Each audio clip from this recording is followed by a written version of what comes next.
Here I am, Lee Schuster. I'm 39 years old, living in a flat just outside the bustle of Munich, the kind with tall, quiet trees outside the window, and neighbors you nod to but don't really know. For years, my life felt beige, safe, predictable. I was a compliance officer. Sounds thrilling, right? My days were spent buried in spreadsheets, regulatory guidelines, hunting for anomalies that rarely amounted to more than a misplaced comma or a decimal point error. It was a quiet life, perfect for someone who preferred solid ground to shaky foundations. There was comfort in that quiet, a gentle hum of routine that felt like a shield against the messiness of the world. I thought I was good at my job because I was detail-oriented, meticulous. What I didn't realize was that I was also good at looking, really looking, for things others desperately wanted to keep hidden. And sometimes, when you look too closely, you find things that shatter the quiet and paint your world in shades you never imagined. The company I worked for, a seemingly reputable financial services firm, prided itself on its image. Stable, trustworthy, a pillar of the community. They had their darlings, of course. The charismatic ones, the deal makers, the ones who soared while the rest of us kept the engines running smoothly in the background. Elias Thorne was one of those darlings, the CFO. Young, sharp suit, sharper smile, the kind of effortless charm that made people overlook the fine print. Everyone loved Elias. I wasn't looking for Elias Thorne. I was just doing my job. Reviewing a new set of internal audits, following a breadcrumb trail of unusual transactions in a subsidiary account that seemed off. Compliance is about making sure rules are followed, ensuring integrity. What happens when the lack of integrity goes all the way to the top? What happens when the quiet, dutiful person finds something so loud it threatens to deafen everyone around them? It's a strange thing, uncovering something immense, something designed to be invisible. It didn't announce itself with flashing lights, it was subtle, like a persistent whisper in the data. A transaction here, a discrepancy there. Nothing major on its own. But when you started connecting the dots, when you pulled the thread, the whole carefully constructed fabric began to unravel. My world, the predictable beige world I'd built, was about to explode in a kaleidoscope of chaos, betrayal, and a kind of public scrutiny I couldn't have dreamt up in my wildest nightmares.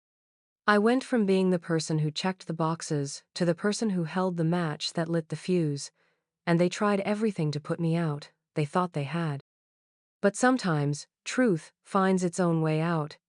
Sometimes, the quiet person who saw too much becomes the reluctant center of a storm. If you've ever felt invisible, overlooked, or like your quiet competence was taken for granted, maybe you'll understand a little of what came next. Maybe you'll see a piece of yourself in the chaos and the eventual calm. Let me know where you're watching from in the comments below, and let's talk about what happens when you find the truth, and the truth finds you. The spreadsheets blurred into a single, terrifying pattern. It started with a feeling, that prickle of intuition that compliance officers learn to trust. A series of payments routed through offshore accounts, disguised as consulting fees but lacking the usual documentation. Then another cluster, linked to shell companies I couldn't trace to legitimate businesses. Each click of the mouse, each cross-reference, tightened a knot of dread in my stomach. Elias Thorne. His name kept appearing, not directly as the payee, but associated with the approvals, the initiations, the complex web of transactions designed to obfuscate. Millions. It wasn't thousands, or even hundreds of thousands. It was millions. Funneled out of the company, year after year, growing bolder and bolder, hidden behind layers of corporate complexity and the sheer audacity of the man orchestrating it. Elias, the golden boy. The one celebrated for his financial acumen, his deal-making prowess. All built, it seemed, on a foundation of sand and theft. My hands trembled as I compiled the evidence. Every email, every transaction record, every piece of supporting documentation, or lack thereof. It wasn't just incompetence, it was deliberate, systematic fraud. Embezzlement on a scale that could cripple the company, ruin reputations, shatter lives. I knew, with a certainty that chilled me to the bone, that this wasn't something I could bury. It wasn't a misplaced comma. This was a gaping wound in the heart of the company's integrity. My job, my duty, was to report it. I remember the conference room, cold, sterile, high up in the tower with a panoramic view of the city below, indifferent to the seismic shift happening within its walls. Across the polished table sat Mr. Schmidt, the head of compliance, a man I respected, a man who had always seemed to embody the principles of our department. Next to him was Miss Weber from legal, her face unreadable. I laid out my findings, the thick binder filled with meticulously organized documents, the charts illustrating the flow of funds. I spoke calmly, presenting the facts, the undeniable evidence of Elias Thorne's scheme. The silence in the room stretched, heavy and oppressive. I watched their faces, searching for the shock, the outrage, the shared sense of responsibility. Mr. Schmidt's expression was difficult to decipher. A flicker of something, concern, fear, crossed his face, quickly masked by practiced composure. Miss Weber remained impassive, scribbling notes. When I finished, the silence returned. Mr. Schmidt cleared his throat. Lee, he said, his voice measured.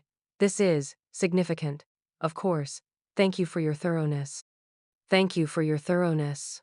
That was it? No immediate call for an investigation? No sense of urgency? We will review this internally, Miss Weber stated, her voice flat.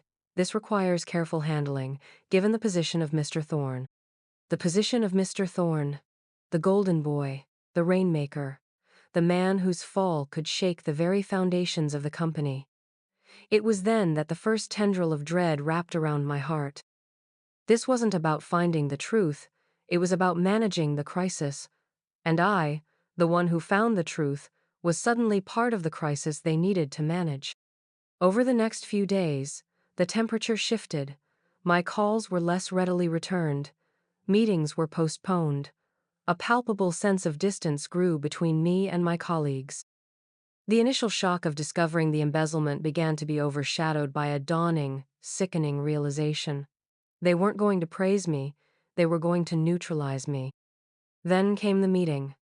Not in the grand conference room this time, but a smaller, less formal one, though the atmosphere was anything but. Mr. Schmidt was there, looking weary. Miss Weber was there, sharp and focused. And a man I didn't recognize, introduced only as a consultant, brought in to manage the situation. The consultant did most of the talking. His voice was smooth, utterly devoid of emotion.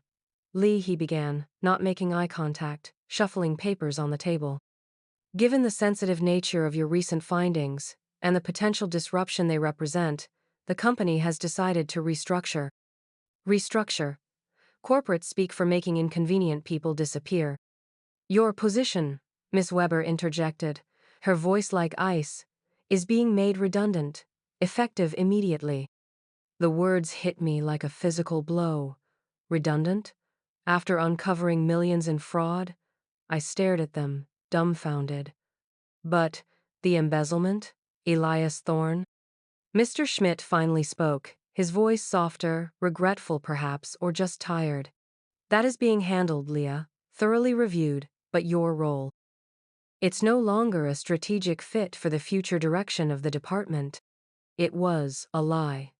A transparent, insulting lie. My role was the strategic fit. My role was to ensure the company operated with integrity. My role had just exposed the deepest lack of integrity imaginable. We have a severance package prepared, Miss Weber continued, sliding a document across the table. It's generous, conditional on your signing a non-disclosure agreement, a comprehensive one.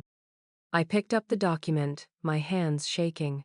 It was thick, filled with dense legal jargon, but the core was simple and brutal. I was to remain silent about everything. My findings, my termination, the reason behind it. Any mention of Elias Thorne or the embezzlement would be a breach, with severe financial penalties. It was a gag order. A way to ensure that the person who knew the truth would never be able to speak it. You want me to take money to stay silent about millions being stolen? My voice was barely a whisper, laced with disbelief. This is standard procedure for sensitive departures, miss, Weber said, utterly unmoved. It protects both parties.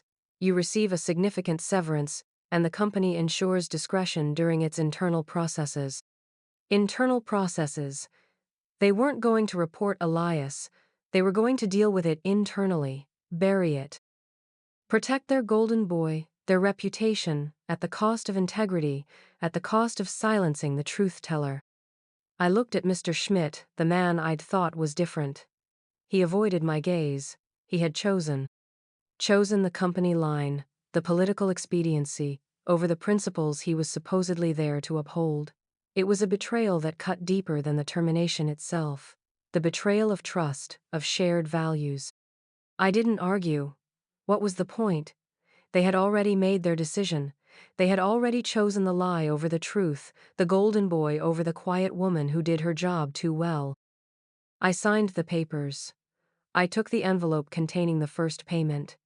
I walked out of that building, the building I had worked in for years, with the heavy weight of silence crushing down on me. I was jobless, gagged, and carrying the knowledge of a massive corporate crime that was being swept under the rug.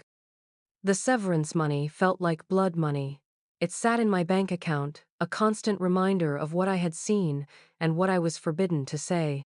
The weeks that followed were a blur of shock, grief, and simmering rage. I was isolated. My former colleagues, bound by their own loyalty or fear, disappeared from my life. The company email was gone, the access revoked. I was effectively erased. I tried to process it, but the silence was deafening. I couldn't talk about why I was fired. I couldn't explain the injustice. I felt like a ghost, haunting the edges of a scandal no one knew about. The financial cushion of the severance was real, a practical necessity, but emotionally, I was drowning. The freedom of unemployment felt like a cage, the bars forged from the non-disclosure agreement. I wandered through my days. The routine I had relied on shattered. The beige had turned gray, washed out, and bleak. I applied for jobs, but how do you explain a sudden, unexplained departure from a reputable company? The questions hung in the air during interviews. I offered vague answers, sticking to the script dictated by the NDA, feeling the suspicion in their eyes. It was soul-crushing. My competence, my integrity, felt like liabilities, not assets. Sleep was elusive. My mind replayed the meetings, the dismissive tones, the feel of the severance papers in my hands.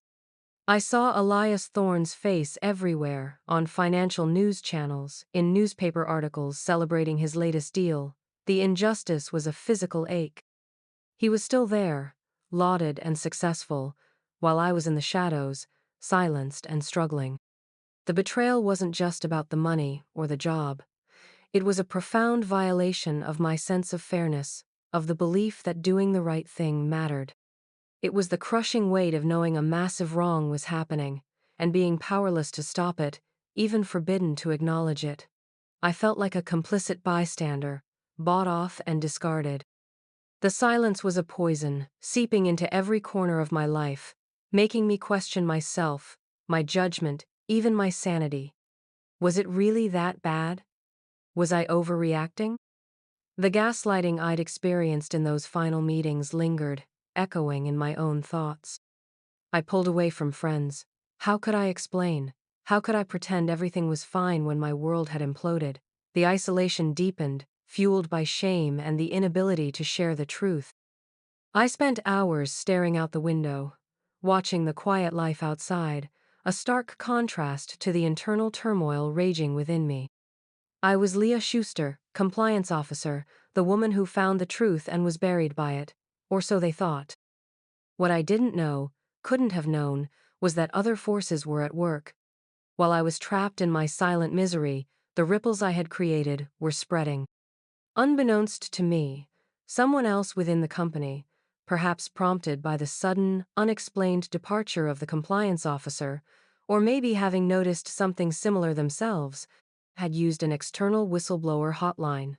Hotlines are designed to protect anonymity, to allow information to bypass internal channels that might be compromised. This anonymous tip found its way to a journalist. Not just any journalist, but one known for tenacious investigative reporting, particularly in the financial sector. Let's call her Anya Sharma. Anya didn't have the full picture, but she had a thread, an allegation of financial irregularities, possibly involving a senior executive, and the curious case of a compliance officer who vanished shortly after seemingly routine audits. Anya started digging. She requested public records, analyzed financial statements, looked for anomalies in regulatory filings. She interviewed former employees, cautiously, asking general questions about the company culture, the CFO, the compliance department. She was building a mosaic, piece by painful piece. My name surfaced. Not in the initial tip, but as Anya dug, she found mentions of my work, my reputation for being thorough. She learned I had been the one specifically tasked with that particular audit area. My sudden firing, coupled with the timing, wasn't just a coincidence to a seasoned investigator like Anya. It was a signpost. A big flashing arrow pointing to where the body was buried. She couldn't contact me directly, of course. The company had likely made it clear I was off limits, potentially citing my NDA. But she didn't need to. She had enough information to start asking pointed questions to the company. Questions about the audits, about specific transactions, about my departure. The company's stonewalling, their carefully worded denials, only fueled Anya's suspicion. Their defensiveness confirmed she was on the right track. Anya's story wasn't just about the embezzlement, it was about the cover-up. It was about the company prioritizing its image and its golden boy over integrity and accountability. She wove together the financial irregularities, the timing of my dismissal, and the company's evasiveness into a compelling narrative of corporate malfeasance and attempted suppression of truth. The day the article broke was like any other gray, silent day in my isolated life.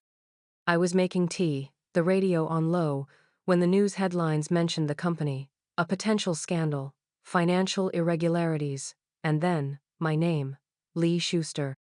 Compliance officer, dismissed under unclear circumstances. The teacup clattered in the saucer. My blood ran cold. My first thought wasn't vindication, it was terror. The NDA. Had I somehow, inadvertently, breached it? Was the company going to come after me now? I scrambled to find the article online.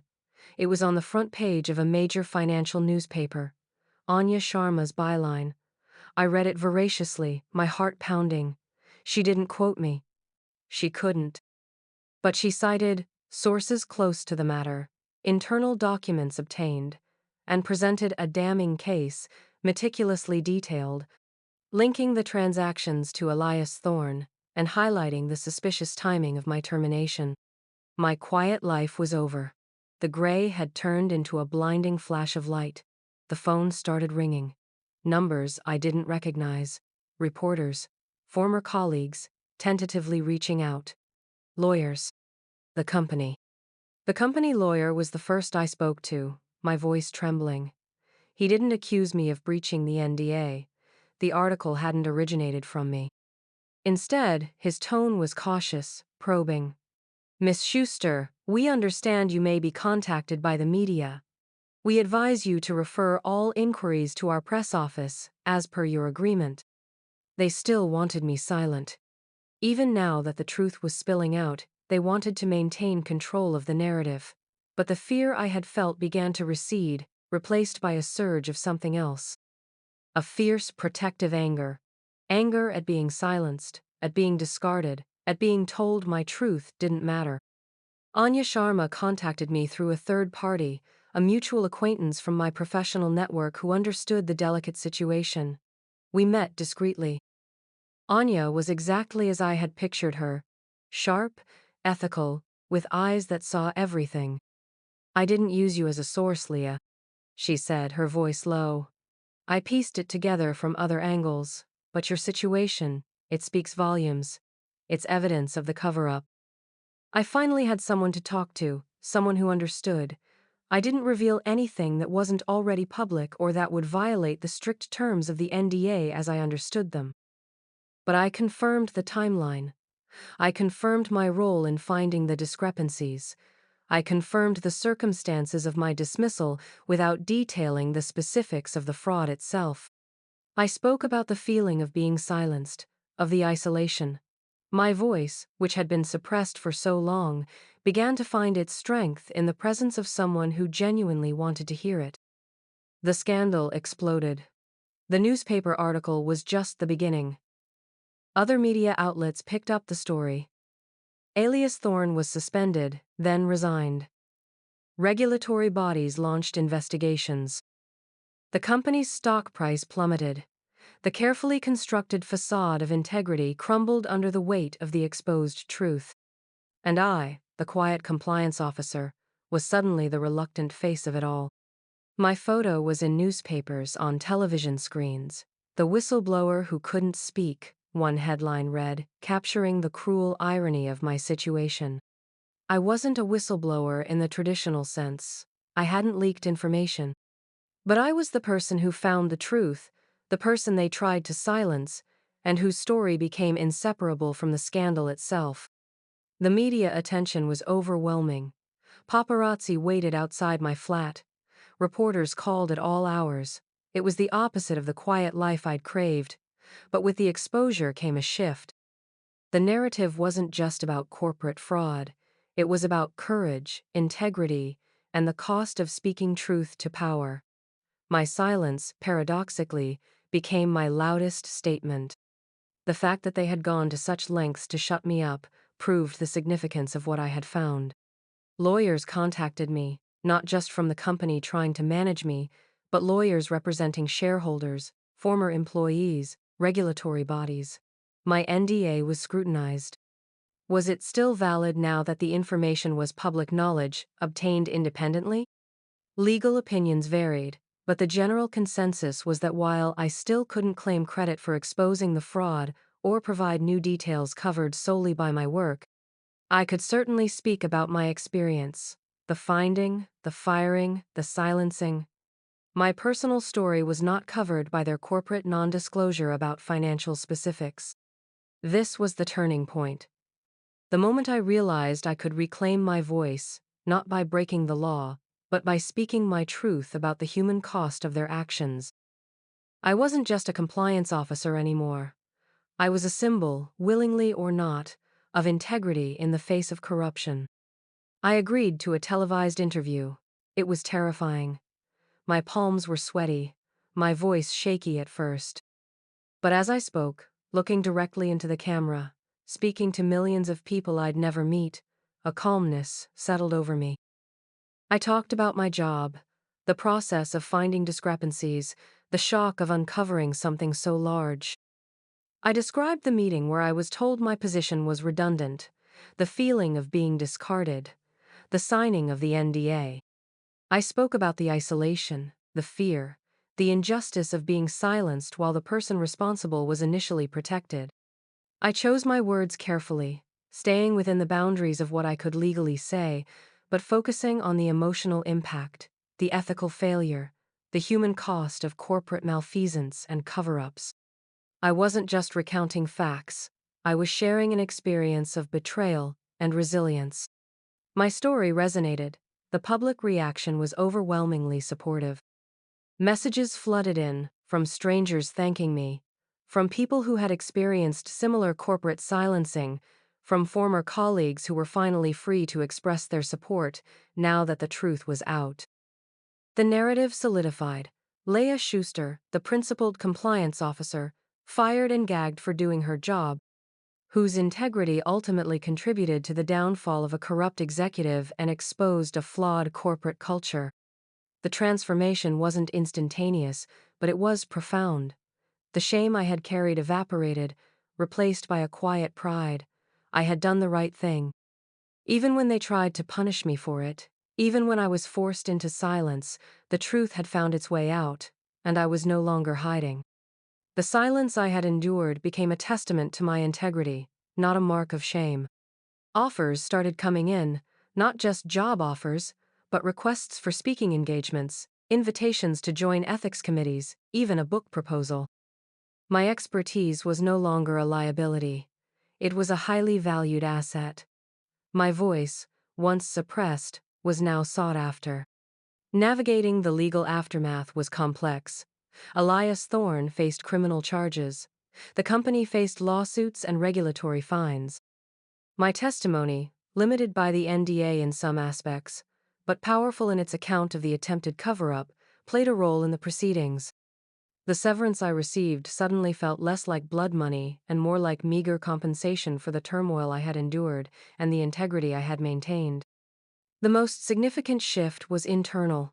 I had faced down fear and injustice, not with aggressive confrontation initially, but with quiet adherence to truth and dignity, even when it cost me dearly. The experience stripped away the layers of people-pleasing and the desire for external validation. I no longer craved the beige, predictable life. I had stared into the abyss of corporate corruption and survived. I learned that boundaries aren't just about saying no to others, they're about saying yes to yourself.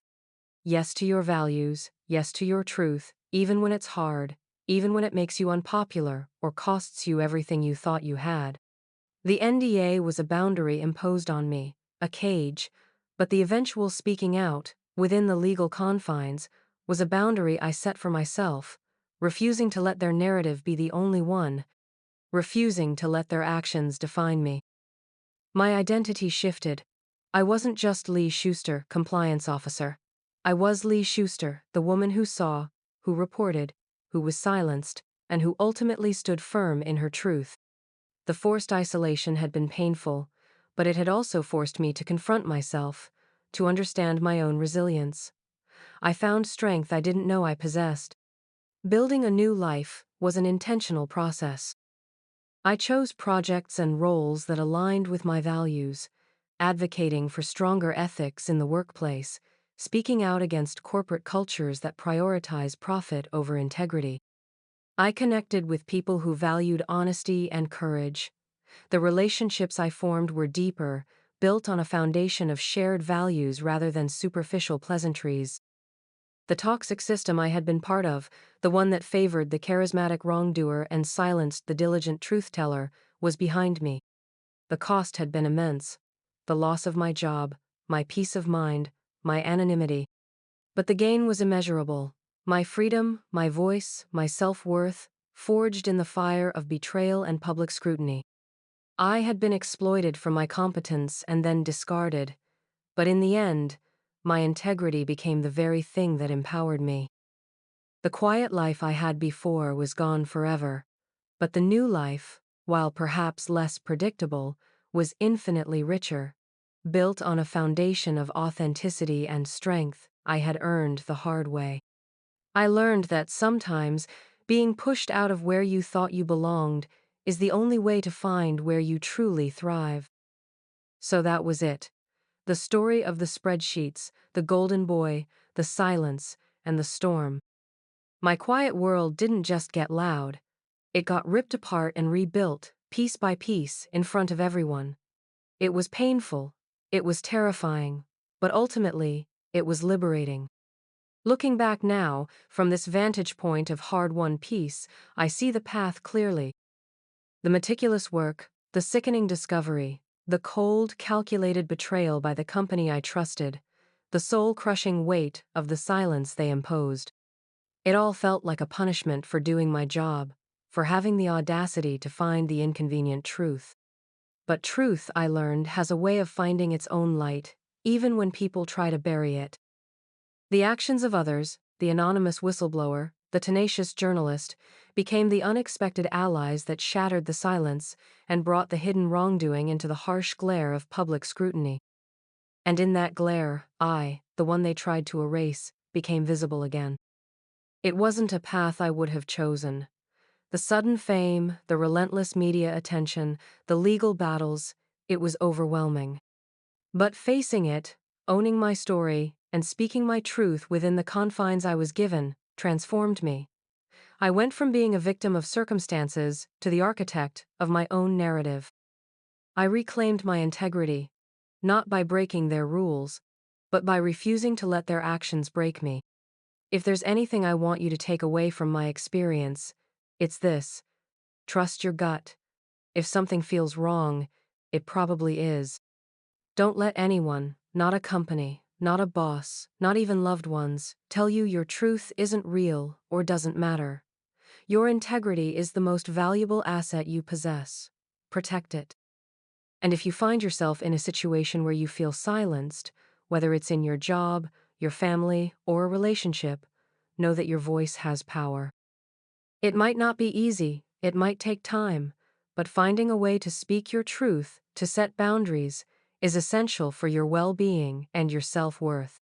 You are not defined by what others do to you, but by how you choose to respond, how you choose to rebuild. My life today is different. It's no longer beige, it has texture, challenges, and a depth I wouldn't trade for anything. The fear is gone, replaced by a quiet strength. The isolation is gone, replaced by genuine connection with people who see and value the real me. If any part of my story resonated with you, if you've ever felt betrayed, overlooked, or struggled to find your voice, please let me know in the comments. We're not alone in these experiences. Sharing them helps us heal, helps us connect, and helps us find the courage to stand in our truth. Thank you for listening. If you found this story impactful, please give it a like. Subscribe if you want to hear more stories about finding strength in the face of adversity. And feel free to share your own reflections below. Remember, your story matters. Your voice matters. Always.